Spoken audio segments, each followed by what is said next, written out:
എല്ലാവർക്കും ഒരിക്കൽ കൂടി ഓൺലൈൻ ക്ലാസ്സിലേക്ക് സ്വാഗതം. നമ്മൾ കഴിഞ്ഞ ക്ലാസ്സിൽ ഫസ്റ്റ് വേൾഡ് വാറാണ് പറഞ്ഞത്. ഈ ക്ലാസ്സിൽ സെക്കൻഡ് വേൾഡ് വാറാണ് ചർച്ച ചെയ്യാൻ പോകുന്നത്. കാരണം രണ്ട് വേൾഡ് വാറും ഒരുപോലെ ഇമ്പോർട്ടൻസ് ഉള്ള വിഷയങ്ങളാണ്. അപ്പോൾ നമ്മൾ അധികം വലിച്ചു നീട്ടാതെ തന്നെ സെക്കൻഡ് വേൾഡ് വാറിലേക്ക് കിടക്കുകയാണ്. സെക്കൻഡ് വേൾഡ് വാറിൻ്റെ പ്രധാന കാരണം ട്രീറ്റി ഓഫ് വേഴ്സായിൽസിൽ ഇംഗ്ലണ്ട് ജർമ്മനിയോടും ഇറ്റലിയോടും കാണിച്ച അനീതിയാണ്. അതിനെ തുടർന്നുണ്ടായ ഇറ്റലിയിലും ജർമ്മനിയിലും വളർന്നു വന്ന ഫാസിസം, നാസിസം എന്ന് വിളിക്കപ്പെടുന്ന ഫാസിസ്റ്റ് ചിന്താഗതിയാണ് സെക്കൻഡ് വേൾഡ് വാറിൻ്റെ ഒരു പ്രധാന കാരണം. കാരണം അവർക്ക് പ്രതികാരം ചെയ്യാനുള്ള ഒരു ടെൻഡൻസി കൂട്ടാനായിട്ട് ട്രീറ്റി ഓഫ് വേഴ്സായിൽസ് കാരണമായി. അപ്പോൾ നമ്മൾ നേരെ അതിലേക്ക് പോവാം. From 1990 onwards, the entire countries of the world were struggling to recover from the damages of the First World War. 1914 തുടങ്ങി 18 അവസാനിച്ചു. 19 എല്ലാ രാജ്യങ്ങളും സ്ട്രഗിൾ ചെയ്യാണ്. യുദ്ധത്തിൽ ജയിച്ചവർ വരെ സ്ട്രഗിൾ ചെയ്യാണ്. All states faced the problem of decline of production, international trade and unemployment. എല്ലായിടത്തും പ്രശ്നം ഇതാണ്. പ്രൊഡക്ഷൻ ഇല്ല. ആവശ്യമുള്ള സാധനങ്ങളുടെ, ഫുഡ് ഗ്രെയിൻസിൻ്റെ അല്ലെങ്കിൽ അവശ്യ വസ്തുക്കളുടെ ഒന്നും പ്രൊഡക്ഷൻ ഇല്ല. അതിൻ്റെ കൂടാതെ അൺഎംപ്ലോയ്മെൻറ്റ് വളരെ രൂക്ഷമായിട്ട് നിൽക്കുന്നു. ഇൻ്റർനാഷണൽ ലെവലിൽ ട്രേഡേ നടക്കുന്നില്ല. The Great Depression of 1930s, followed by the Wall Street crash of 1929, worsened the situation. 1930 തന്നെ ഓൾറെഡി ഇവിടെ ഗ്രേറ്റ് ഡിപ്രഷൻ നടന്നുകൊണ്ടിരിക്കുകയാണ്. ആരുടെ കയ്യിലും പൈസയില്ല. വളരെ വലിയ സാമ്പത്തിക മാന്ദ്യം, പിടിച്ചു നിൽക്കാൻ കഴിയാത്തൊരവസ്ഥ. ഈ അവസ്ഥയിൽ നിൽക്കുമ്പോഴാണ് 1929 തന്നെ വാൾ സ്ട്രീറ്റ് ക്രാഷ് എന്ന് വിളിക്കപ്പെടുന്ന അമേരിക്കൻ സ്റ്റോക്ക് മാർക്കറ്റ് തകർന്നടിഞ്ഞു. അമേരിക്കൻ സ്റ്റോക്ക് മാർക്കറ്റ് തകർന്നാൽ ഉണ്ടാകാവുന്ന വിപത്ത് എന്ന് പറയുന്നത് എല്ലാ കമ്പനികളും അമേരിക്കൻ സ്റ്റോക്ക് മാർക്കറ്റിൽ രജിസ്റ്റർ ചെയ്തിട്ടുണ്ടാവും. അപ്പോൾ ഈ രജിസ്റ്റർ ചെയ്ത് സ്റ്റോക്ക് മാർക്കറ്റിൽ ക്രാഷ് വന്നു എന്ന് പറഞ്ഞു കഴിഞ്ഞാൽ അത് അവിടെയുള്ള എല്ലാ കമ്പനികളെയും ബാധിക്കും. അതാണ് 1930 വലിയൊരു റിസഷനായിട്ട് അല്ലെങ്കിൽ ഒരു ഡിപ്രഷനായിട്ട് മാറാനായിട്ട് കാരണമായത്. The entry of fascist powers like Germany, Italy and Japan. Japan ഇപ്പോഴും ഒരു പൊസിഷൻ, ഏഷ്യൻ രാജ്യത്ത് നിന്നൊരു പൊസിഷൻ എപ്പോഴും നേടാറുണ്ട്. threatened international peace. Their aggrandizement policy more intensified the struggle for colonies. അവർ വിട്ടുകൊടുക്കാൻ തയ്യാറായില്ല. അവർ വീണ്ടും കോളനീസ് പിടിച്ചെടുക്കാനും പുതിയ ഒരു പവറായിട്ട് ഉയർന്നു വരാനുള്ള അവരുടെ ശ്രമങ്ങൾ അവർ തുടർന്നുകൊണ്ടേയിരുന്നു. കാരണം അവരാണ് ഏറ്റവും മോശം അവസ്ഥയിലേക്ക് എത്തിപ്പെട്ട രാജ്യങ്ങൾ. അപ്പോൾ അവർക്കൊരു തിരിച്ചുവരവ് എന്ന് പറയുന്നത് അവരെ സംബന്ധിച്ചിടത്തോളം വളരെ ഇമ്പോർട്ടൻ്റ് ആയിട്ട് നിൽക്കുന്ന ഒരു സാഹചര്യമാണ്. അതുകൊണ്ട് തന്നെ അവർ ഒരു കാരണവശാലും കോംപ്രമൈസ് ചെയ്യാൻ തയ്യാറായില്ല. Between the interwar period during the second world war, England played an important role in the international politics. The Treaty of Versailles, in which germ of the Second World War can be seen, was the product of USA, England and France. Treaty of വേഴ്സായിൽസിൽ ഇംഗ്ലണ്ടും അമേരിക്കയും ഫ്രാൻസും കൂട്ടിച്ചേർത്ത ചില ഉടമ്പടികളുടെ പ്രശ്നം കൊണ്ടാണ് second world war ഉണ്ടായതെന്നുള്ളത് വളരെ ക്ലിയറാണ്. The Germans who lost the war were cruelly treated by the victors. Her colonies were confiscated and distributed among the victors. തോറ്റവരുടെ കീഴിലുണ്ടായിരുന്ന കോളനികളൊക്കെ ജയിച്ചവരുടെ കീഴിലേക്ക് ആക്കുകയും അതുപോലെ തന്നെ അവർക്കിടയിൽ റീഡിസ്ട്രിബ്യൂട്ട് ചെയ്യുകയും ചെയ്തു. E.H. Carr commented that in the Treaty of Versailles, the element of the dictation was more apparent than in any peace treaty of modern times. A major share of such colonies put under the mandate of Britain. ഒരു major share of കോളനീസും ബ്രിട്ടൻ്റെ കീഴിൽ, ബ്രിട്ടന് പൂർണ്ണാധികാരമൊന്നുമല്ല, Britain നോക്കി നടത്തുന്ന കോളനീസായിട്ട് നിലനിർത്താനായിട്ടാണ് ട്രീറ്റിയിൽ തീരുമാനിച്ചത്. Germany was completely disarmed. Germany lost 50% of her arable land and 12% of her industrial area. Arable land എന്ന് വെച്ചാൽ most fertile ലാൻഡാണ്. നമ്മൾ മാനോറിയൽ സിസ്റ്റത്തിലൊക്കെ കണ്ടിട്ടുണ്ട്, ലാൻഡിൻ്റെ ഡിവിഷനൊക്കെ കണ്ടിട്ടുണ്ട്. അതിൽ അറേബിൾ ലാൻഡ് എന്ന് പറയുന്നത് മോസ്റ്റ് ഫെർട്ടൈലും കൃഷിക്ക് ഏറ്റവും യോജ്യമായിട്ടുള്ള മേഖലയാണ്. അതിൽ 15% മേഖല ഇംഗ്ലണ്ടിനും മറ്റ് രാജ്യങ്ങൾക്കുമായിട്ട് വീതിച്ചു കൊടുക്കുകയും 12% ഇൻഡസ്ട്രിയൽ ഏരിയ വരെ അവർ പിടിച്ചെടുത്തു. The humiliating treaty greatly wounded the minds of the Germans. അത് ജർമൻസിൻ്റെ മൈൻഡിനെ വളരെയധികം ബ്രൂട്ടലായി. കാരണം ഒരു രാജ്യത്തോട് ചെയ്യാവുന്നതിൻ്റെ ഏറ്റവും വലിയ ക്രൂരതയാണ് ഇംഗ്ലണ്ടും ഫ്രാൻസും അമേരിക്കയും കൂടി ഇവരോട് ചെയ്തത്. The republican government of the post war Germany could not solve the problems. The misery of the nation was exploited by the Nazi party under Adolf Hitler and the country plunged into a dictatorship. അപ്പോൾ ഒരു ഏകാധിപതിയുടെ കീഴിൽ വളരാനായിട്ട് Germany തീരുമാനിക്കുകയാണ്. കാരണം German Republican ഗവൺമെൻറ്റിന് ഒന്നും ചെയ്യാനായിട്ട് പറ്റുന്നില്ല. രാജ്യത്തിൻ്റെ ഈ പ്രശ്നങ്ങൾ, അൺഎംപ്ലോയ്മെൻ്റ് ഉണ്ട്, ഫുഡ് ഷോർട്ടേജ് ഉണ്ട്, പ്രൊഡക്ഷൻ ഇല്ല, ട്രേഡ് മൊത്തം പോയി കിടക്കുകയാണ്, രാജ്യം ഡിസാംഡ് ആണ്. അതുകൊണ്ട് തന്നെ ഏതൊരു രാജ്യത്തിന് എപ്പോൾ വേണമെങ്കിൽ ആക്രമിക്കാം. വലിയൊരു എമൗണ്ട് രാജ്യത്തു നിന്ന് ഉണ്ടാകുന്ന നികുതി പണം പൂർണ്ണമായിട്ട് കൊടുത്താലും വാറിൻ്റെ ലോസ് അടച്ചു തീർക്കാനായിട്ട് പറ്റില്ല. അതിൻ്റെ കൂടെ ഇത്തരത്തിലുള്ള ഹ്യൂമിലിയേഷനും കൂടി 12% ലാൻഡ് ഏരിയ, 15% ഇൻഡസ്ട്രിയൽ ഏരിയ ഒക്കെ പിടിച്ചെടുക്കുന്നതോട് കൂടിയിട്ട് ജർമ്മനിക്ക് നിവർന്നു നിൽക്കാൻ പറ്റാത്ത അവസ്ഥയായി. ഇതാണ് ഒരു വലിയ പ്രതികാരമായിട്ട് ജർമ്മനി ഉയർത്തിക്കൊണ്ടുവന്നത്. അത് യൂട്ടിലൈസ് ചെയ്തത് അഡോൾഫ് ഹിറ്റ്ലറാണ്. ഹിറ്റ്ലർ അത് യൂസ് ചെയ്ത് ജർമ്മനിയിലെ നാസി പാർട്ടിയെ ക്രിയേറ്റ് ചെയ്ത് അദ്ദേഹം ഒരു മികച്ച ഡിക്റ്റേറ്ററായിട്ട് വളർന്നു വരാനായിട്ട് അത് കാരണമായി. Hitler was hostile towards the European powers except Italy where a fascist dictatorship was established under Mussolini. ഈ ജർമ്മനിക്ക് എല്ലാവരോടും ദേഷ്യമാണ്. കാരണം തങ്ങൾക്കെതിരായിട്ട് പടപൊരുതി എല്ലാവരെയും അടിച്ചമർത്തണം എന്നുള്ളൊരു ആശയത്തോട് നിൽക്കുകയാണ്. പക്ഷേ ഇറ്റലിയോട് മാത്രം ഒരു മൃദു സമീപനമുണ്ട്. കാരണം ഇറ്റലിയിൽ ഇവരുടേതിന് ചായ്വുള്ള രീതിയിലുള്ള ഒരു ഫാസിസ്റ്റ് ചിന്താഗതിയാണ് നിലനിൽക്കുന്നതെന്ന് അറിയാവുന്നതുകൊണ്ട് ഇറ്റലിക്കും ജർമ്മനിക്കും കൂടി ലോകത്തിൻ്റെ നേതാക്കളാവാം എന്നുള്ളൊരു ആശയമാണ് ഇവർ മുന്നോട്ട് വെച്ചത്. They formed an alliance called Rome Berlin axis. Later Japan, another totalitarian state from Asia, also joined in the alliance and it became a Rome-Berlin-Tokyo axis. The aggressive policy of the Axis powers precipitated the Great War of 1939 to 45. 1940s എന്നാണ് ചിലയിടത്ത് പറയാറ്. 1939 second world war ആരംഭിക്കുന്നത്. 45 വരെ നീണ്ടു നിന്നു, 1945 വരെ. അപ്പോൾ ആദ്യം ഹിറ്റ്ലർ ഉയർന്നു വന്നു. ഹിറ്റ്ലർ ഇറ്റലിയുമായിട്ട് കൂട്ടിച്ചേർന്ന് ഒരു റോം ബെർലിൻ ആക്സിസ് ക്രിയേറ്റ് ചെയ്തു. അതിലേക്ക് ഏഷ്യയുടെ ഭാഗത്തു നിന്ന് ഒരു രാജ്യം കൂടി ജോയിൻ ചെയ്യുന്നു. അത് ജപ്പാനാണ്. ജപ്പാൻ കൂടി വരുന്നതോടുകൂടി അവരുടെ തലസ്ഥാനം കൂടി കൂട്ടിച്ചേർത്ത് Rome Berlin Tokyo axis create ആയി. അപ്പോൾ അവരൊരു വലിയ ശക്തിയായി. അവർ പല രാജ്യങ്ങളെയും ആക്രമിച്ചുകൊണ്ടിരിക്കുകയാണ്. അവരുടെ ആക്രമണം സഹിക്കാൻ പറ്റാതെ പലരും ഓടിച്ചെന്ന് ഇംഗ്ലണ്ടിൻ്റെയും അമേരിക്കയുടെയും ഫ്രാൻസിൻ്റെ അടുത്തൊക്കെ അഭയം പ്രാപിക്കുന്നുണ്ട്. The League of Nations was established with aim of maintaining peace and stability, but it could not establish itself as an international center of command because the big powers were never ready to cooperate with each other on various issues.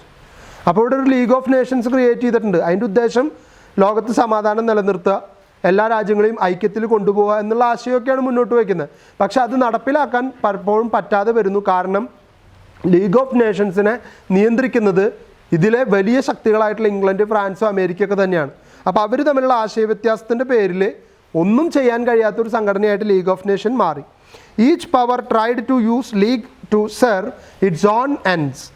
Germany looked the league as an assembly of the victorious nations. ജർമ്മനിയെ സംബന്ധിച്ചിടത്തോളം ജയിച്ചവരുടെ ഒരു കൂട്ടായ്മയായിട്ടാണ് അവർ league of നേഷൻസിനെ കണ്ടത്. അല്ലാതെ അവർ league of Nations പറയുന്ന ഒന്നും അനുസരിക്കാൻ തയ്യാറായില്ല. The makers of the Versailles treaty stood strongly for the disarmament of Germany, but when the league convened a disarmament conference, big powers like France and Britain refused to disarm by putting forward the agreement of national security. In 1930s, the Axis powers started to the process of armament. അപ്പോൾ ഇവരെന്ത് ചെയ്തു? ഇവർ league of Nations പാസ്സാക്കാൻ തീരുമാനിച്ചു. കാരണം അതിൽ മെയിനായിട്ടുള്ള ഇംഗ്ലണ്ടും ഫ്രാൻസും പറഞ്ഞു ജർമ്മനിയെ നിരായുധീകരിക്കണം, ഇനി അവർ ആയുധം ശേഖരിക്കാനായിട്ട് പാടില്ല. പക്ഷേ 1930 ജർമ്മനിയും ഇറ്റലിയും ഒക്കെ വീണ്ടും ആയുധങ്ങൾ ശേഖരിക്കാൻ തുടങ്ങി. പുതിയൊരു യുദ്ധത്തിനുള്ള പുറപ്പാടിന് അവർ തയ്യാറെടുത്തു. In 1935 conscription was allowed in Germany. The league could not do anything against this. അപ്പോൾ അവർ യുദ്ധത്തിനുള്ള തയ്യാറെടുപ്പുകളൊക്കെ നടത്തി.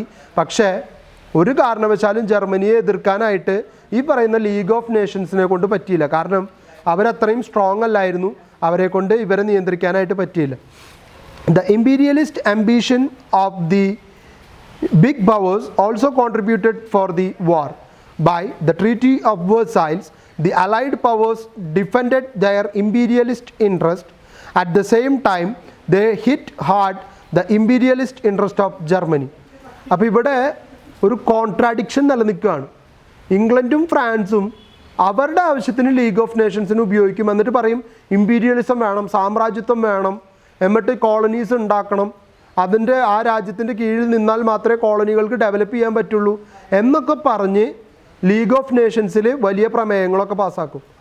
പക്ഷേ ജർമ്മനി ഒരു കാരണവശാലും ഉയർന്നു വരാനായിട്ട് അവർ അനുവദിക്കുകയില്ല. ജർമ്മനിയുടെ കാര്യത്തിൽ ഇമ്പീരിയലിസം ഇല്ല, കൊളോണിയലിസം പാടില്ല. അവരെപ്പോഴും ഇവരുടെ താഴെ നിൽക്കുന്ന ഒരു സ്ലേവറി കൺട്രി ആയിട്ട് മാത്രം നിലനിൽക്കണം എന്നുള്ളൊരു ആവശ്യമാണ് ഇവർ മുന്നോട്ട് വയ്ക്കുന്നത്. A major part of the backward imperialist interest of backward and underdeveloped region of the world were under the control of Britain and France. Germany and Italy were facing shortage of raw materials as they were deprived of colonies. Italy faced acute shortage of coal and Japan had no oil. അപ്പോൾ ഇവിടെ ഒരു വലിയ പ്രതിസന്ധി വന്നിരിക്കുകയാണ്. രാജ്യത്തിൻ്റെ ഡെവലപ്മെൻറ്റിന് ഏറ്റവും അത്യാവശ്യമായിട്ടുള്ള കോളും അതുപോലെ തന്നെ ക്രൂഡ് ഓയിലും, ഇതിൻ്റെ രണ്ടിൻ്റെയും ഷോർട്ടേജ് ഈ രണ്ട് രാജ്യങ്ങളും അനുഭവിക്കുന്നുണ്ട്. ഇറ്റലിക്ക് ഓയിലില്ല, കാരണം ഓയിലുള്ള രാജ്യങ്ങളുമായിട്ട് ഇറ്റലിക്ക് യാതൊരു കണക്ഷനും ഇല്ല, ജപ്പാന്. അതേസമയം ഇറ്റലിക്ക് ഇവിടെ കോള് കിട്ടാനില്ല. കൽക്കരി ഖനനം നടക്കുന്നുണ്ടെങ്കിലും കൽക്കരി ഇമ്പോർട്ട് ചെയ്യാനുള്ള സാമ്പത്തിക ശേഷിയോ അതിനു പറ്റിയ രാജ്യങ്ങളുമായിട്ടുള്ള കോണ്ടാക്റ്റോ ഇറ്റലിക്കും ഇല്ല. അപ്പോൾ ഇവർക്ക് ഡെവലപ്മെൻറ്റിന് സഹായിക്കാവുന്ന ഒരു പ്രൊഡക്ഷനും ഹെൽപ്പ് ചെയ്യാവുന്ന തരത്തിലുള്ള ഒരു റിസോഴ്സും അവർക്ക് ലഭ്യമല്ല. അപ്പോൾ ഈ ഒരു സാഹചര്യത്തോട് പടപൊരുത്തിയിട്ട് വേണം അവർക്ക് മുന്നോട്ട് വരാൻ. Germany could not feed her industries. So the Axis followed a series of aggression and conquest that ultimately led to the beginning of the war in 1939. അപ്പോൾ ഇവർക്ക് കോൾ വേണം, ഓയിൽ വേണം, ഇവരുടെ പ്രൊഡക്ഷൻ യൂണിറ്റുകളിലേക്ക് വേണ്ട റോ മെറ്റീരിയൽ കിട്ടണം. അപ്പോൾ ഇവരെന്ത് ചെയ്യാൻ തുടങ്ങി?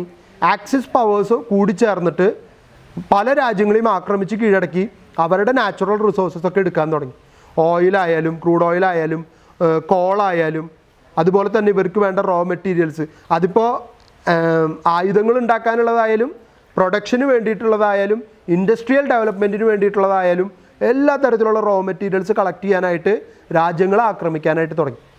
അപ്പോൾ ഈ രാജ്യങ്ങളെ ആക്രമിക്കുന്ന ഈ സമയത്താണ് ഈ രാജ്യങ്ങൾ ആക്രമിക്കപ്പെടുന്ന ചെറിയ രാജ്യങ്ങളൊക്കെ പോയിട്ട് ഇംഗ്ലണ്ടിനോടും ഫ്രാൻസിനോടും പരാതി പറയുന്നത്. കാരണം എല്ലാവരും ഇംഗ്ലണ്ടിൻ്റെയും ഫ്രാൻസിൻ്റെയും കോളനികളായിട്ട് നിൽക്കുകയാണ്. അവരാണ് ഇപ്പോഴത്തെ ഏറ്റവും വലിയ ശക്തികൾ. The policy of appeasement was a major reason for the Second World War.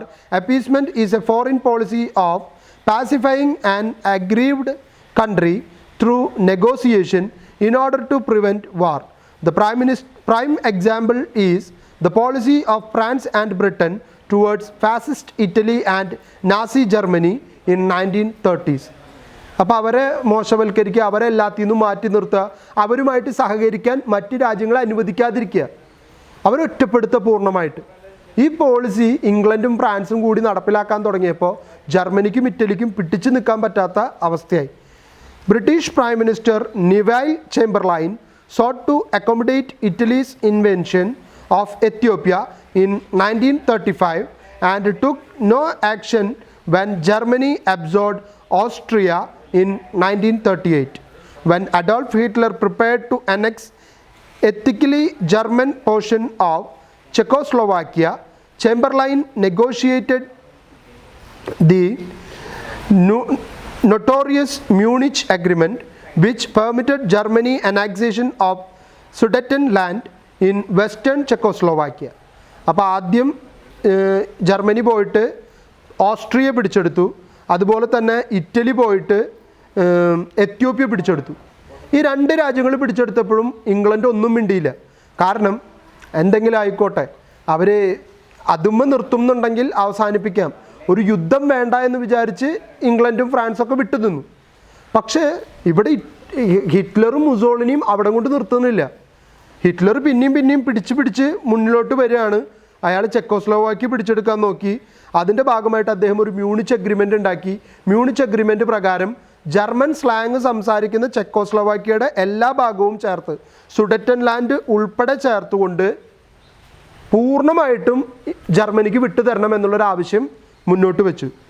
A few months later the entire Czechoslovakia was occupied by Germany in clear violation of Munich Agreement. Britain and France followed the policy of appeasement to check the expansion of Soviet Union, their chief enemy. They encouraged fascist aggression as counterpoise to communist expansion. അപ്പോൾ ഇവിടെയാണ് അടുത്തൊരു പ്രശ്നം വരുന്നത്.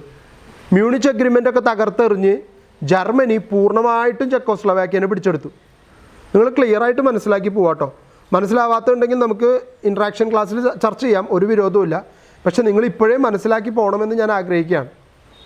ഇറ്റലിയും ജപ്പാനും ജർമ്മനിയും ചേർന്ന axis പവറാണ്. അവർക്ക് raw മെറ്റീരിയലും കാര്യങ്ങളും ഇല്ലാത്തതുകൊണ്ട് അവർ മറ്റ് രാജ്യങ്ങളെ ആക്രമിച്ച് കീഴടക്കാൻ ശ്രമിക്കുകയാണ്. അതിൻ്റെ ഭാഗമായിട്ട് എത്യോപ്യ പിടിച്ചെടുക്കാൻ ഇറ്റലി തീരുമാനിക്കുകയാണ്.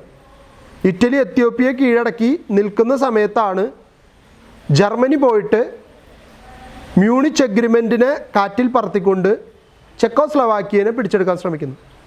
ആദ്യത്തെ ഒരു സൈഡ് പിടിച്ചെടുത്തപ്പോൾ ഒന്നും പറഞ്ഞില്ല.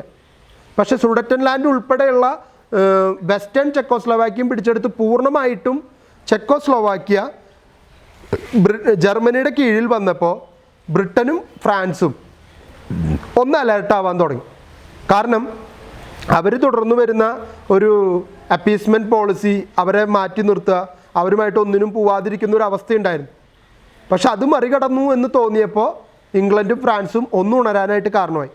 ഈ സമയത്താണ് സോവിയറ്റ് റഷ്യ, ഇംഗ്ലണ്ടും ഫ്രാൻസും ആദ്യ യുദ്ധത്തിൽ സഹായിച്ചവരാണ് റഷ്യ. അവർക്ക് യുദ്ധമുതൽ വീതം വെച്ചപ്പോൾ റഷ്യക്ക് ഒന്നും കൊടുത്തില്ല. ഫസ്റ്റ് വേൾഡ് വാർ ജയിച്ചല്ലോ, അന്ന് ടീമിലുണ്ടായിരുന്ന റഷ്യനെ മാറ്റി നിർത്തി അമേരിക്കയ്ക്ക് യുദ്ധമുതൽ വീതം വെച്ച് കൊടുത്തു. ഇതിൽ കലി പൂണ്ടിട്ടാണ് റഷ്യ നടക്കുന്നത്. പോരാത്തതിന് കമ്മ്യൂണിസ്റ്റ് ആശയം വളരെ ശക്തമായിട്ട് അലയടിക്കുന്ന കാലഘട്ടം. അപ്പോൾ ഇംഗ്ലണ്ടും ഫ്രാൻസും അമേരിക്കയും 3 പേരും ക്യാപിറ്റലിസ്റ്റ് കൺട്രിയാണ്. അപ്പോൾ റഷ്യക്ക് അവരെ തീരാത്ത പകയുണ്ട്. ഫസ്റ്റ് വേൾഡ് വാറിൽ ചതിച്ചു. രണ്ടും പരസ്പര വിരുദ്ധമായിട്ടുള്ള ആശയങ്ങൾ.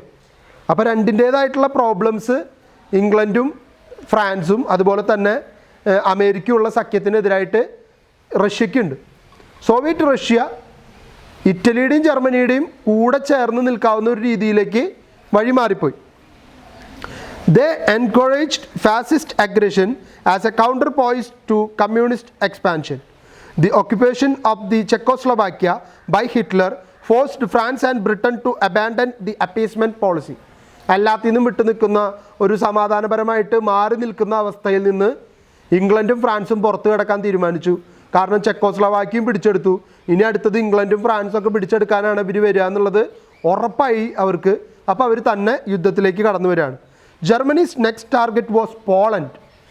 After signing a non-aggression pact with Soviet Russia, Germany invaded Poland on September 1st in 1939.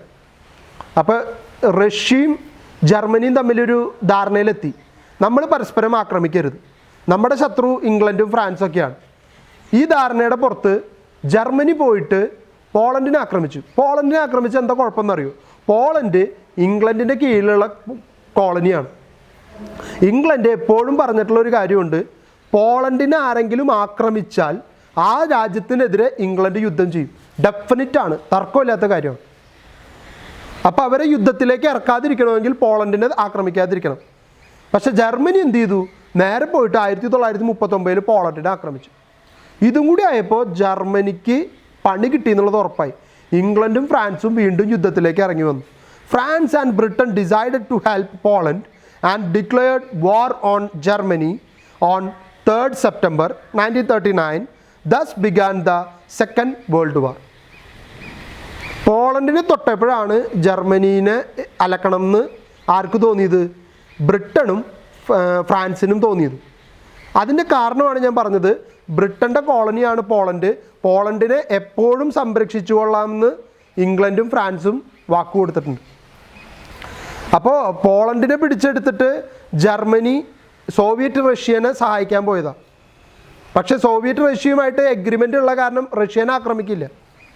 ഇവർ തമ്മിലുള്ള ഈ അലയൻസ് മനസ്സിലാക്കിയപ്പോഴാണ് ഇംഗ്ലണ്ട് ചാടി ഇറങ്ങി യുദ്ധത്തിലേക്ക്. ഇനി മാറി നിന്നിട്ട് കാര്യമില്ല എന്ന് ഇംഗ്ലണ്ട് തിരിച്ചറിഞ്ഞു.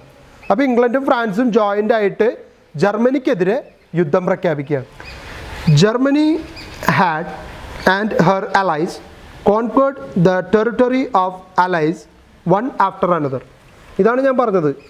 ഇവരൊന്നും നിർത്തിയിരുന്നെങ്കിൽ ഒരു പക്ഷേ സെക്കൻഡ് വേൾഡ് വാർ ഉണ്ടാവില്ലായിരുന്നു. ജർമ്മനി അവിടെ കൊണ്ടൊന്നും നിർത്താതെ ഒരു രാജ്യം പിടിച്ചെടുക്കുന്നു, അടുത്ത രാജ്യത്തേക്ക് പോകുന്നു. അപ്പോൾ അത് ചിലപ്പോൾ ഇംഗ്ലണ്ടിൻ്റെയോ ഫ്രാൻസിൻ്റെയോ കോളനിയോ, അപ്പോൾ അതും പിടിച്ചെടുക്കും.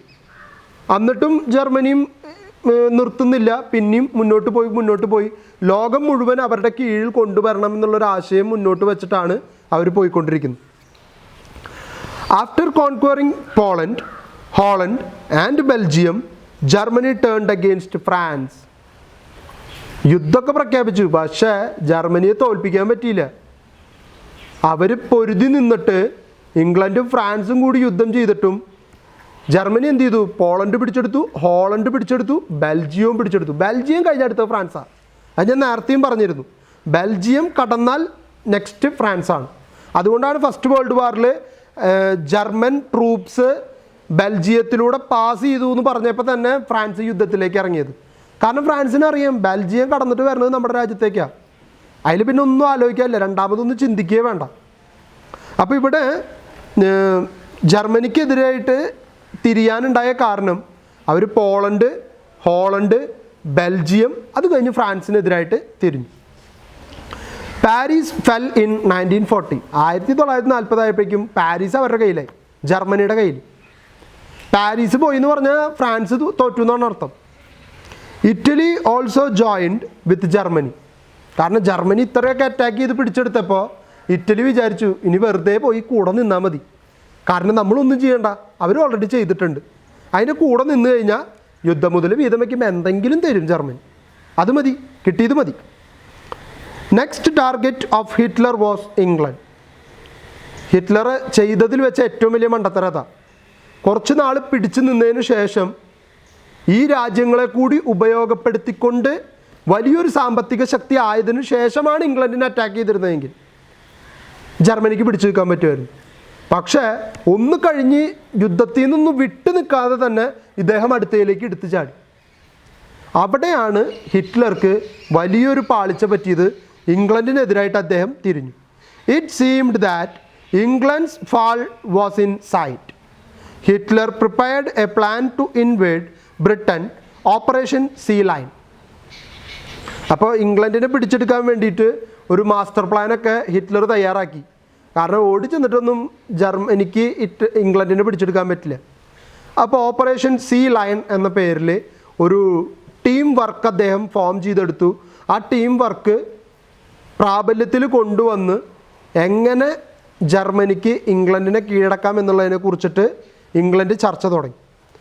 There was an aerial battle between Britain and Germany called Battle of Britain. In this battle, Hitler could not subdue Britain, and so he cancelled the Sea Line project. It gave a new confidence to the Allies. Meanwhile, in June 1941, Hitler attacked Soviet Union in violation of the Non-Aggression Pact of 1939. അപ്പോൾ ഈ see line അറ്റാക്കൊക്കെ അദ്ദേഹം plan ചെയ്തെടുത്തു. പക്ഷേ ആ operation അദ്ദേഹം വേണ്ടാന്ന് വെച്ചു. കാരണം അദ്ദേഹത്തിന് മനസ്സിലായി അതുകൊണ്ടൊന്നും ഇംഗ്ലണ്ടിന് കീഴടക്കാൻ പറ്റില്ല. പല ഭാഗത്തുനിന്നും പലരും അറ്റാക്ക് ചെയ്യുന്നൊരു പോളിസി ആയിരുന്നു അദ്ദേഹം പ്ലാൻ ചെയ്തത്. പക്ഷെ അത് പ്രാബല്യത്തിൽ കൊണ്ടുവരാൻ കഴിയില്ല എന്ന് മനസ്സിലാക്കിയപ്പോൾ അദ്ദേഹം ആ പോളിസി വിട്ടിട്ട് അടുത്തൊരു മേഖലയിലേക്ക് തിരിഞ്ഞു. നേരത്തെ ഞാൻ പറഞ്ഞു 1939 സോവിയറ്റ് റഷ്യയുമായിട്ടൊരു പാക്റ്റ് ഉണ്ടാക്കിയിട്ടുണ്ട്, നോൺ അഗ്രഷൻ പാക്റ്റ്. പരസ്പരം ആക്രമിക്കില്ല. അത് കുറച്ച് നേരത്തേക്ക് ജർമ്മനി അങ്ങോട്ട് മറന്നു. ജർമ്മനി നേരെ പോയിട്ട് സോവിയറ്റ് റഷ്യനെ അങ്ങോട്ട് ആക്രമിച്ചു. അതുവരെ കൂടെ നിൽക്കാമെന്ന് പറഞ്ഞ് ഒരുമിച്ച് കൂട്ടിയ ചങ്കിനെ നേരെ പോയിട്ട് ആക്രമിക്കാൻ തീരുമാനിച്ചു. അടുത്ത മണ്ടത്തരാണ് ഹിറ്റ്ലറിൻ്റെ. In the battle of Stalingrad With the help of the Allied powers, Russia disastrously defeated Hitler. പക്ഷേ ഈ ബാറ്റിലിൽ ജർമ്മനിക്ക് ജയിക്കാൻ പറ്റിയില്ല. കാരണം റഷ്യ എന്ത് ചെയ്തു? വേഗം പോയിട്ട് മറ്റുള്ളവരുടെ സഹായം മേടിച്ചു. ഫ്രാൻസിൻ്റെയും ഇംഗ്ലണ്ടിൻ്റെയും ഒക്കെ സഹായം മേടിച്ചു. അപ്പം ക്യാപിറ്റലിസവും കമ്മ്യൂണിസവും ഒന്നുമില്ല. കാരണം ഇവിടെ ജർമ്മനിക്കെതിരെ പിടിച്ചു നിൽക്കേണ്ടത് ഇംഗ്ലണ്ടിൻ്റെയും ഫ്രാൻസിൻ്റെയും കൂടി ആവശ്യമാണല്ലോ. അപ്പോൾ അവരെന്തായാലും സഹായിക്കും. അവരുടെ സഹായം കൂടി മേടിച്ച് മാക്സിമം പവർ കൂട്ടിയിട്ട് ഇംഗ്ലണ്ടിൻ്റെയും ഫ്രാൻസിൻ്റെയും സഹായത്തോടെ റഷ്യ ഹിറ്റ്ലറെ കംപ്ലീറ്റ് ആയിട്ട് അടിച്ചൊതുക്കി.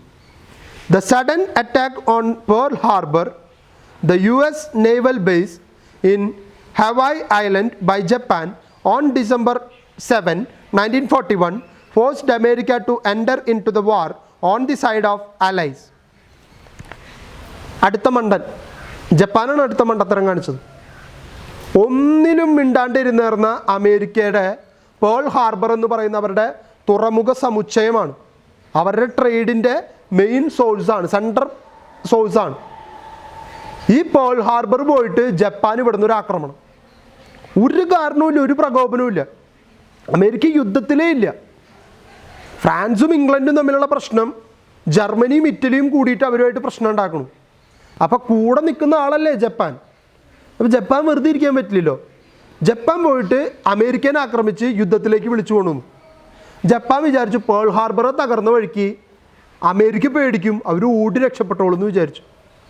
1941 ജപ്പാൻ പോയിട്ട് പിടിച്ച് വലിച്ചു കൊണ്ടുവന്ന അമേരിക്കനെ യുദ്ധത്തിലേക്ക് ഇട്ടു. അത് വരാനെങ്ങാണ്ട് നേർന്ന അമേരിക്കയാണ്. യുദ്ധത്തിലേക്ക് വാ എന്ന് പറഞ്ഞിട്ട് അവരെ പിടിച്ച് വലിച്ച് അതിലേക്ക് കൊണ്ടുവന്നു. This incident turned the tide of the war. Tide എന്ന് വെച്ചാൽ തിരമാല. ഈ തിരമാല തിരിഞ്ഞടിക്കാൻ തുടങ്ങി. അമേരിക്ക വന്നോട് കൂടിയിട്ട് അലൈസ് ജാതി സ്ട്രോങ് ആയി. ആക്സിസ് പെട്ടു. ജർമ്മനി, ഇറ്റലി, ജപ്പാൻ അടങ്ങിയ ആക്സിസ് പണി തീരുന്ന ഉറപ്പായി. കാരണം അത്ര വലിയൊരു പ്രോബ്ലമാണ് അവരുടെ മുൻപിൽ നേരിടാൻ നിൽക്കുന്നത്. In 1944 Italy surrendered. Hitler committed suicide and Germany surrendered in May 1945. ആക്സിസിൽ ഓരോരുത്തരായിട്ട് കീഴടങ്ങാൻ തുടങ്ങി. കാരണം മുട്ടം പണിയെ കിട്ടി നോക്കണം. അമേരിക്ക വന്നിട്ട് അലക്കാൻ വേണ്ടിയിട്ട് മാത്രം വന്നിരിക്കുക അമേരിക്ക. വേഗം പോയിട്ട് 44 ഇറ്റലി നിരുപാധികം കീഴടങ്ങി. മുസോളിനി പറഞ്ഞു ഞാൻ യുദ്ധം നിർത്തി, എന്നെക്കൊണ്ട് പറ്റില്ല. അപ്പോൾ അവർ കീഴടങ്ങിയതിൻ്റെ പിന്നാലെ ഹിറ്റ്ലർ പോയിട്ട് സൂയിസൈഡ് ചെയ്തു. കാരണം ഇവരുടെ കയ്യിലെങ്ങാനും കിട്ടിയ അയാളെ ഇഞ്ചായിട്ട് മുറിച്ച് അവർ വല്ല സ്പിരിറ്റിലെങ്ങാനും ഇട്ട് വയ്ക്കും. അത്ര ദേഷ്യമുണ്ട് ഫ്രാൻസിനും ഇംഗ്ലണ്ടിനും അമേരിക്കയ്ക്കും. അതുകൊണ്ട് ഹിറ്റ്ലർ വേഗം സൂയിസൈഡ് ചെയ്യാൻ തീരുമാനിച്ചു. കാരണം ജീവിക്കുന്നതിനേക്കാൾ നല്ലത് മരണത്തിന് കീഴടങ്ങുന്നതെന്ന് ആൾ സ്വയം തിരിച്ചറിഞ്ഞു. അതോടുകൂടി ജർമ്മനിയും കീഴടങ്ങി. 1945 ഇനിയാണ് ഏറ്റവും വലിയ അക്രമം സംഭവിക്കാനായിട്ട് പോകുന്നത്. In Asia Japan continued in the war. ഇറ്റലിയും ജർമ്മനിയും കീഴടങ്ങിയോർത്ത് ജപ്പാൻ ഒറ്റയ്ക്ക് പിടിച്ചു നിൽക്കേണ്ട ഒരു കാര്യമില്ല. ജപ്പാൻ യുദ്ധത്തിൽ നിന്ന് പിന്മാറാൻ തയ്യാറല്ല. അവസാനം വരെ പൊരുതാൻ തീരുമാനിച്ചു. When Japan rejected the call for surrender, America dropped atom bombs upon Hiroshima August 6, 1945 and Nagasaki August 9, 1945, and thereafter Japan surrendered unconditionally and thus brought the war to a close. ആ മെയ്യിലെ Germany 1945 മെയ്യിലെ യുദ്ധം അവസാനിപ്പിച്ചതാണ്. അപ്പം America പറഞ്ഞു നിങ്ങൾ യുദ്ധം അവസാനിപ്പിക്കുന്നുണ്ടോ ജപ്പാനോട് ചോദിച്ചു. Japan പറഞ്ഞു നടക്കില്ലേ, ഞങ്ങൾ യുദ്ധത്തിനുണ്ടെന്ന് തന്നെയാണ്, 2-1 തീരുമാനിച്ചിട്ട് മതി. August 6 അമേരിക്ക ഒരു തമാശ കാണിച്ചു. ഒരു ആറ്റം ബോംബ് കൊണ്ടുപോയിട്ട് ഹിരോഷിമയിലിട്ടു. 3 ദിവസം കഴിഞ്ഞ് 9 കൊണ്ടുപോയിട്ട് നാഗസാക്കിയിൽ ഇട്ടു. എന്നിട്ട് ജപ്പാനോട് ചോദിച്ചു ഇപ്പം എങ്ങനെയുണ്ട്, ഇനി എന്തൊരു പരിപാടി എന്ന് ചോദിച്ചു. ജപ്പാൻ പറഞ്ഞു ഞങ്ങൾ കീഴടങ്ങിയല്ലോ, ഇനി ഒരു പ്രശ്നമില്ല, പരിപാടി കഴിഞ്ഞു, ഞങ്ങൾ കംപ്ലീറ്റ് ആയിട്ട് കഴിഞ്ഞു. 1945 നാഗസാക്കിയിലും ഹിരോഷിമയിലും ബോംബിട്ടതാണ്. ഇന്നും 2020 ജപ്പാനിൽ ജനിക്കുന്ന പല കുട്ടികൾക്കും കണ്ണ് കാണാതെ, ചെവി കേൾക്കാതെ, മൂക്കിന് ശ്വസന പ്രക്രിയ നല്ല രീതിയിൽ നടക്കാതെ, അണുബാധയോടുകൂടി ഒക്കെ ജനിക്കുന്ന കുട്ടികൾ ഇപ്പോഴും ഉണ്ട്. ഇപ്പോഴും നിങ്ങൾ ആലോചിച്ച് നോക്കൂ, എത്ര വർഷമായി? 55 വർഷം 2020 എന്ന് പറയുമ്പോൾ ഏകദേശം 70-75 വർഷം കഴിഞ്ഞിട്ടും ഇതിൻ്റെ ആഫ്റ്റർ എഫക്റ്റ് അടങ്ങുന്നില്ല. അമേരിക്ക ചെയ്ത കൊടും ക്രൂരതയാണ്. യുദ്ധത്തിൽ സറണ്ടർ ആവുന്നില്ല, വേണ്ട, പൊരുതി ജയിച്ചാൽ പോരെ അമേരിക്കയ്ക്ക്. ഇത്രയും വലിയൊരു വിപത്ത് അവർക്ക് വിളിച്ചു വരുത്തി കൊടുക്കേണ്ട യാതൊരു ആവശ്യമില്ലായിരുന്നു. അങ്ങനെ ജപ്പാൻ കംപ്ലീറ്റ് ആയിട്ട് തകർന്നു. പക്ഷേ ഇന്ന് 75 വർഷത്തിന് ശേഷം അവിടെ ജനിക്കുന്ന കുട്ടികൾക്കൊരു ഡിസബിലിറ്റി ഉണ്ടെങ്കിൽ പോലും ജപ്പാൻ ലോകത്തിൻ്റെ മുൻപിൽ വലിയൊരു ശക്തിയായിട്ട് ഉയർന്നു വന്നു.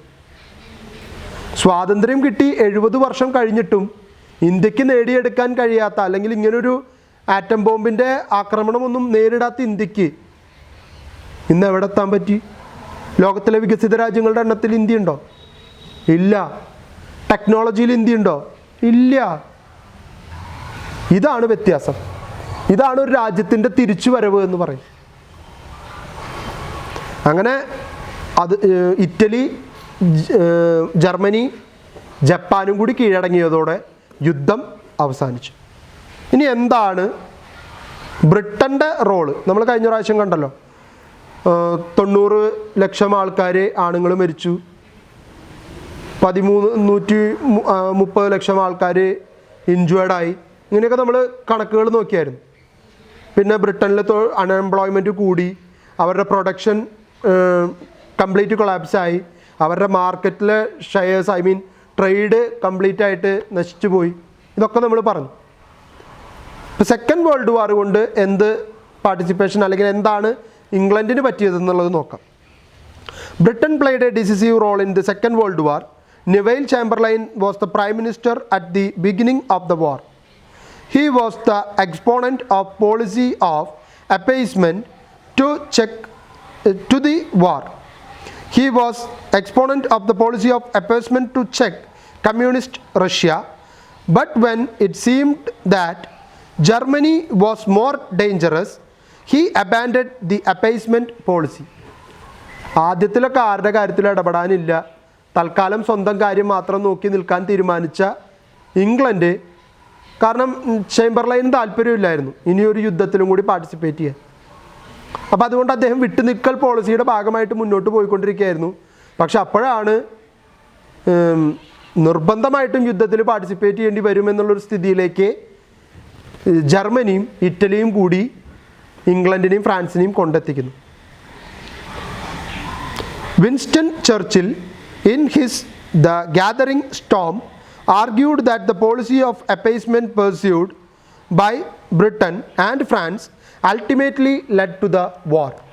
എപ്പോഴാണോ ഇംഗ്ലണ്ടും ഫ്രാൻസും കൂടിയിട്ട് അവരുടെ അപ്പേസ്മെൻറ്റ് പോളിസി മാറ്റിവെച്ച് ഇങ്ങോട്ട് കളിക്കാൻ വന്നാൽ അങ്ങോട്ട് തിരിച്ചടിക്കുമെന്നുള്ള രീതിയിലേക്ക് മാറിയത്, അവിടെയാണ് സെക്കൻഡ് വേൾഡ് വാർ ആരംഭിക്കുന്നതെന്നാണ് ആര് പറയുന്നത്? നമ്മളുടെ വിൻസ്റ്റൺ ചർച്ചിൽ അദ്ദേഹത്തിൻ്റെ ഒരു പുസ്തകത്തിൽ, അദ്ദേഹത്തിൻ്റെ ഒരു പ്രസംഗത്തിൽ അവകാശപ്പെടുന്നു. അതുവരെ യുദ്ധമുണ്ടാവില്ലായിരുന്നു. യുദ്ധമുണ്ടായത് എപ്പോഴാണോ ഇംഗ്ലണ്ടും ഫ്രാൻസും യുദ്ധത്തിലേക്ക് കടന്നു വരാനും അവരുടെ അപ്പേസ്മെൻറ്റ് പോളിസി മാറ്റിവെക്കാനും തയ്യാറായത്, അവിടെ മുതലാണ് സെക്കൻഡ് വേൾഡ് വാർ ആരംഭിക്കുന്നത്. Churchill replaced Chamberlain in 1940. A national government of all parties was formed in the battle of Britain. The country had lost more than 1,000 aircrafts and pilots. അപ്പോൾ 1940 യുദ്ധം മുറുകാൻ തുടങ്ങി. ബ്രിട്ടനെ യുദ്ധത്തിലേക്ക് വലിച്ചിട്ടു ജർമ്മനി. അതോടുകൂടി ബ്രിട്ടന് വേറെ വഴിയില്ല പാർട്ടിസിപ്പേറ്റ് ചെയ്യാതെ. അപ്പോഴാണ് നെവിൽ ചേംബർലൈനെ മാറ്റിക്കൊണ്ട് വിൻസ്റ്റൺ ചർച്ചിൽ ഇംഗ്ലണ്ടിൻ്റെ പ്രൈം മിനിസ്റ്ററായിട്ട് അധികാരത്തിലേക്ക് വരുന്നു. അദ്ദേഹം യുദ്ധം ചെയ്യാൻ തന്നെ തീരുമാനിച്ചു. അതിൻ്റെ ഭാഗമായിട്ട് എല്ലാ പാർട്ടികളിൽ നിന്നും മെമ്പേഴ്സിനെ ഉൾപ്പെടുത്തിക്കൊണ്ട് ഒരു കൊളീഷൻ ഗവൺമെൻറ്റിന് വീണ്ടും രൂപം കൊടുത്തു. ആ ഗവൺമെൻറ് ശക്തമായിട്ട് യുദ്ധത്തിൽ പാർട്ടിസിപ്പേറ്റ് ചെയ്യാൻ തീരുമാനിച്ചു. പക്ഷേ ആയിരക്കണക്കിന് എയർക്രാഫ്റ്റുകൾ, വിമാനങ്ങളും യുദ്ധവിമാനങ്ങളും അതിൽ പങ്കെടുക്കാൻ പോയ പൈലറ്റുമാരെയൊക്കെ ഇംഗ്ലണ്ടിന് നഷ്ടമായി. British army under Montgomery and Wavell won great victories in Africa. In South East Asia, Britain was led by Admiral Lord Mountbatten. Along with America, Britain fought in the Europe to occupy Germany. അപ്പോൾ ഓരോ ഏരിയയിലേക്കും Britain ഓരോ ആൾക്കാരെ വിട്ടിരിക്കുകയാണ്. ആഫ്രിക്കയിൽ നിന്നുള്ള ആക്രമണം, അതാണ് operation see lion എന്നുള്ള പേരിൽ ജർമ്മനി വിഭാവനം ചെയ്തത്. എല്ലാ ഭാഗത്തു നിന്നും ഇംഗ്ലണ്ടിനെ അറ്റാക്ക് ചെയ്യുക, എന്നിട്ട് ഇംഗ്ലണ്ടിനെ തോൽപ്പിക്കുക. അപ്പോൾ ഈ പോളിസിയുടെ ഭാഗമായിട്ട് ഇംഗ്ലണ്ട് എന്ത് ചെയ്തു? വിൻസ്റ്റൺ ചർച്ചിൽ വേഗം ഇംഗ്ലണ്ടിൻ്റെ പല ഭാഗത്തു നിന്നുള്ള ആക്രമണങ്ങളെ എതിരിടാൻ പല ടീമിനെ ഫോഴ്സായിട്ട് അങ്ങോട്ടും ഇങ്ങോട്ടൊക്കെ അയച്ചു. ആഫ്രിക്കയിലേക്ക് ഒരു ടീമിനെ വിട്ടു. ഇന്ത്യയിലെ കാര്യങ്ങൾ അല്ലെങ്കിൽ ഏഷ്യയിലെ കാര്യങ്ങൾ നോക്കാനായിട്ട് മൗണ്ട് ബാറ്റൻ പ്രഭുവിനെ ഏൽപ്പിച്ചു കൊടുത്തു. അമേരിക്കയുടെ സഹായത്തോട് കൂടിയിട്ട് ബ്രിട്ടൻ യൂറോപ്പിൽ ജർമ്മനിയെ തടഞ്ഞു നിർത്താനും ജർമ്മനിയെ കീഴടക്കാനും ശ്രമിച്ചുകൊണ്ടിരുന്നു. Britain under Winston Churchill played a key role in the war time international peace conferences. He was the real hero of British people during the period of war. He was one of the big three: Roosevelt, Churchill and Stalin. But he was defeated in the general election of 1945. 1940 മുതൽ 45 വരെയുള്ള കാലഘട്ടത്തിൽ Winston ചർച്ചിലിൻ്റെ നേതൃത്വത്തിൽ England മുന്നോട്ട് വെച്ച ആശയങ്ങളും ഇംഗ്ലണ്ടിൻ്റെ നടപടികളുമാണ് അദ്ദേഹത്തെ വലിയൊരു hero ആക്കി മാറ്റി. കാരണം ആൾക്കാർക്കൊക്കെ സ്വീകാര്യനായിട്ടുള്ള വ്യക്തിയാക്കി മാറ്റി. പക്ഷേ ആ സ്വീകാര്യതയെ നിലനിർത്താനായിട്ട് അദ്ദേഹത്തിന് പറ്റിയില്ല. കാരണം അദ്ദേഹം വാർ ടൈമിൽ ഇംഗ്ലണ്ടിന് വേണ്ടി ചെയ്തതും ഇംഗ്ലണ്ടിന് വേണ്ടി എടുത്ത നടപടികളും ഒക്കെ ശരിയായിരുന്നു. എന്നിട്ടും 1945 യുദ്ധം കഴിഞ്ഞ് ജയിച്ചിട്ട് നടന്ന ഇലക്ഷനിൽ വിൻസ്റ്റൺ ചർച്ചിൽ പരാജയപ്പെട്ടു. അതുവരെ അദ്ദേഹത്തെ താലോലിച്ച് ഓമനിച്ച് ഹീറോയാക്കി കൊണ്ടു നടന്ന ജനങ്ങൾ തന്നെ അദ്ദേഹത്തെ ഇലക്ഷനിൽ പരാജയപ്പെടുത്തി. In August 1941, Roosevelt and Churchill declare war aims of the allies through Atlantic charter.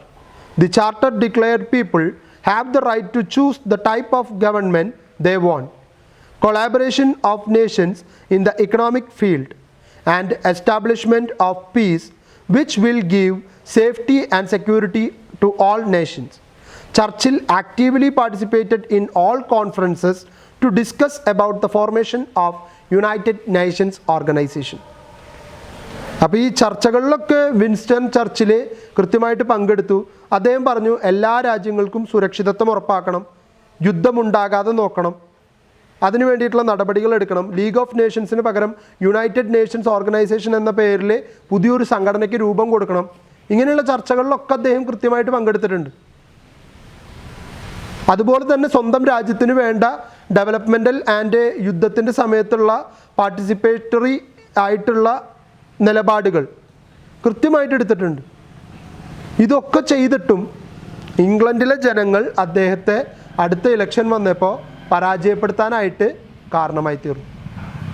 കാരണം ഈ യുദ്ധം ഒരു അനാവശ്യമാണെന്നും അല്ലെങ്കിൽ യുദ്ധത്തിൻ്റെ ഭീകരത, ജനങ്ങൾക്കുണ്ടായ ബുദ്ധിമുട്ട്, അവരനുഭവിച്ച കഷ്ടതകൾ, അതൊക്കെ കൂടി വന്നപ്പോൾ അവർ അങ്ങനെ ഒരു തീരുമാനത്തിലേക്ക് എത്താനായിട്ടത് കാരണമായി തീർന്നു.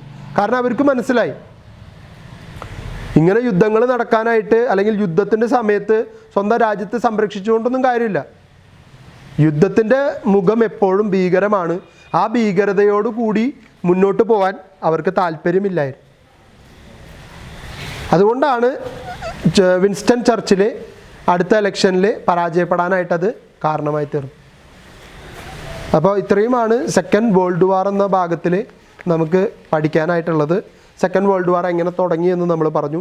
ട്രീറ്റി ഓഫ് വേഴ്സായിൽസിൻ്റെ ഭാഗമായിട്ട് ഇംഗ്ലണ്ടും ഫ്രാൻസും അമേരിക്കയും കൂടി ഉണ്ടാക്കിയ ട്രീറ്റിയിൽ ജർമ്മനിയെ പൂർണ്ണമായിട്ടും നിരായുധീകരിക്കുകയും നശിപ്പിക്കുകയും ചെയ്യുന്ന തരത്തിലുള്ള പോളിസിയാണ് അവരുടെ ഭാഗത്തു നിന്നും ഉണ്ടായിട്ടുള്ളത്.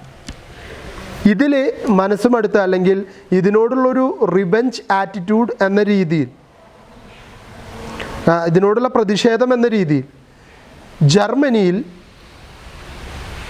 ഹിറ്റ്ലറിൻ്റെ നേതൃത്വത്തിൽ നാസി ഗവൺമെൻറ് അധികാരത്തിലേക്ക് കടന്നു വരികയും അവർ നേതൃത്വം കൊടുത്ത അല്ലെങ്കിൽ അവർ പകർന്നു കൊടുത്ത ആശയം അവിടുത്തെ ജനങ്ങൾ ഏറ്റെടുക്കാൻ തയ്യാറാവുകയും ചെയ്തപ്പോൾ അത് യുദ്ധത്തിലേക്ക്, പുതിയൊരു യുദ്ധത്തിലേക്ക് അവരെ ലീഡ് ചെയ്യാൻ കാരണമായി.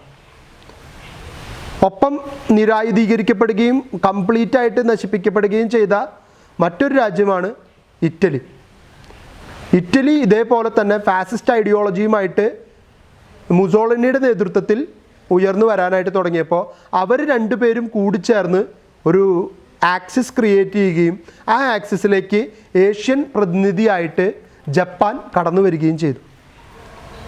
ഇവരുടെ ആറ്റിറ്റ്യൂഡ് ട്രീറ്റി ഓഫ് വേഴ്സായിൽസിന് എതിരാവുകയും അവർ ആയുധങ്ങൾ ശേഖരിക്കാനും വീണ്ടും ഒരു യുദ്ധത്തിനുള്ള തയ്യാറെടുപ്പും ലോകത്തെ മൊണോപ്പൊളി പിടിച്ചെടുക്കാനുള്ള ശ്രമം ഇംഗ്ലണ്ടിൻ്റെ എതിരായിട്ടുള്ള ഒരു പോളിസി ഉണ്ടാക്കാൻ ജർമ്മനിയും ഇറ്റലിയും കൂടി തീരുമാനിച്ചപ്പോൾ അതിനെ എതിർത്ത് നിൽക്കേണ്ട ആവശ്യം